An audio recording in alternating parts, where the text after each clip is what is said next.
Call of Duty has a serious problem. It's actually good this year. Oh, he's at the clickbaiting us. No, just listen. No, but seriously, it is a fun new addition for the Call of Duty series, which I really enjoyed. Actually, when I started playing the beta, I wasn't going to buy it at all, but luckily, it's on Game Pass. Also, I game share with one of my mates and he got it, so I was like, happy days, I'll give it a go. Turns out I enjoyed it more than actually playing the beta. But the first thing I loaded up when I launched Call of Duty was the campaign. The first time I loaded up a Call of Duty campaign in a good while also. The last mission I think I played in the Call of Duty was a stealth mission, and it was either in Modern Warfare 1 or 2, I can't remember.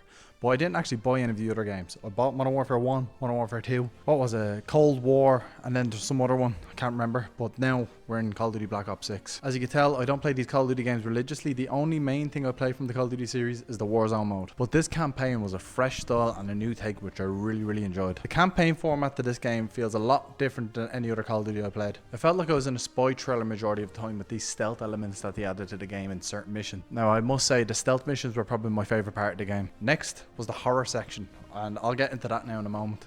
And lastly, what I really liked was that open world aspect in one of the missions, and it was something different, something new for Call of Duty, not for normal games, but you know, something new. I'd like to see them do a bit more of that as well. And also, I really think Call of Duty should make their own standalone zombie game, very similar to like Left 4 Dead, like a point A to point B system where you're going throughout the level, progressing through a story. I think that would be amazing. Now, after playing the campaign for a few hours, I went on to multiplayer. It was a bad idea. I got addicted to multiplayer. I didn't stop playing hardcore Nuketown until I went to First Prestige. I have to say, going First Prestige must be peak Call of Duty. It brings back that nostalgia I got from the old games like Modern Warfare 2 and Call of Duty 4, which is absolutely amazing. But I think after that, the repetition kicks in. I do like maxing out the weapons for my Warzone loadouts. But yeah, no, I do like going back and jumping on multiplayer every now and again. But after doing that little small headache of a grind, then we went back into the campaign, and that's when the horror sequence started. Oh no. What's going on here? You little bollocks.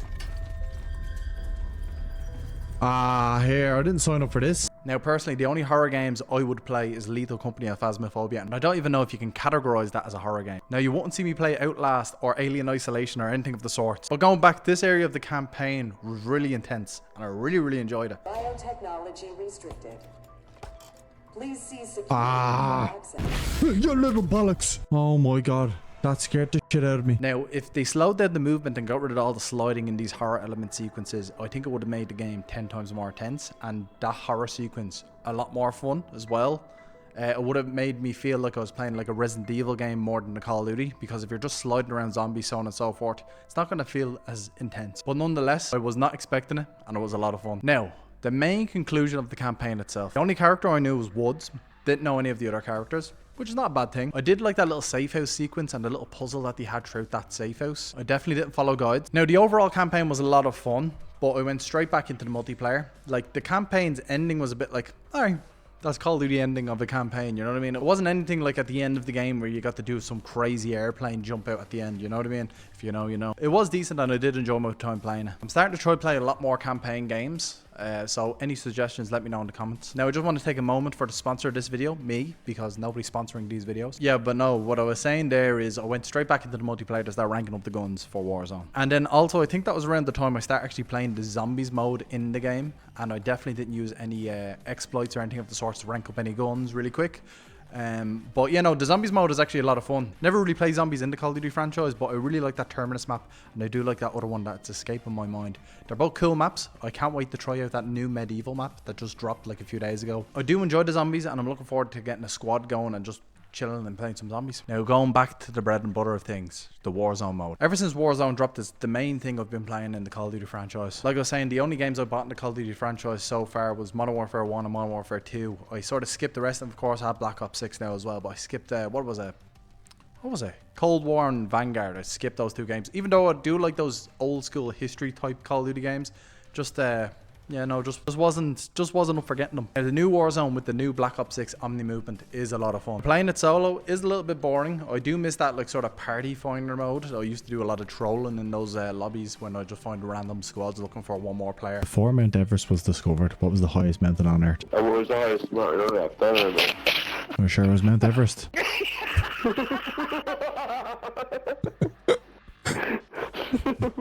What the skippity?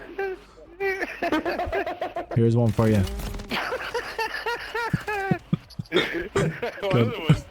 How many more be full up? Alright, here's one.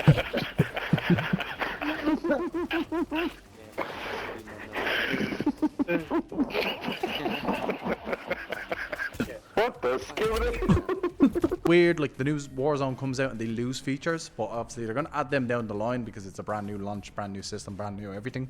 I do understand game dev is hard, but I am looking forward to when they add back those features. They're just the little small features they miss when they do a new update. It's weird, but yeah, no, I do like playing in a squad, like just a random squad or just me and my mate and a few other random players is a lot of fun. And there's funny key moments that you do get out of it, like you come across some funny characters when you're playing with Warzone. Hey, buddy. Follow me. Follow me. One. Hello, man. Hey, buddy. I'm going to show you an Easter egg. Here, I'm going to let you go. Stay there. Stay there. Stay there. Stay there. I'm gonna shoot this. Then again, I am in the Europe servers and there's a lot of languages that I don't understand. It's not like America where everyone's speaking majority of English. There's a lot of Polish, French, so on and so forth. So the language barrier sort of kills us sometimes. Now, when the new Warzone dropped, I haven't even really played the new map. Well, the new old map. The main one I've been playing is Area 99, the Resurgence mode, and I'm having a lot of fun with it. It's a cool looking map as well. I do like how it's like a Nuketown factory building facility, and yeah, no, I do like that sort of retro 1960s futuristic look off it as well. I'm always up for playing the newer map than playing the old map over and over again, you know. I'm sort of sick of Rebirth Island, so on and so forth. Now, but the overall grand scheme of things, am I going to still keep on playing Call of Duty? I think my Call of Duty scratch has been itched. I said that wrong. I think my Call of Duty itch has been scratched. Unless I start going into the rank mode, which is a high unlike, because those sweats, they're just a different breed. But overall, having a lot of fun. If you haven't got the new Call of Duty, it's on Game Pass. You'd be mad not to, you know, if you have an Xbox. But if you have PlayStation, I understand you have to buy the game. It's sort of like 4 games in one. You get the campaign, you get the multiplayer, and you get the zombies mode. And then I know Warzone's free, but you also get that, and you obviously get to rank up your guns within that as well. So I think for the price point, it is sort of reasonable, even though it is a COD game, you know what I mean? There's going to be just a new one in the next year or two. But it's a bit of fun. But long story short, it's a lot of fun. Check it out. I'm thinking of doing a new game now soon. I'm thinking of doing Indiana Jones. I've never seen an Indiana Jones movie. I think that would be an interesting concept. But if you want to see that, like, subscribe, do all that good stuff. Comment down below what game next or what other thing I should talk about next. And yeah, no, see you on the next video. Bye bye. Oh, and smash that out the park.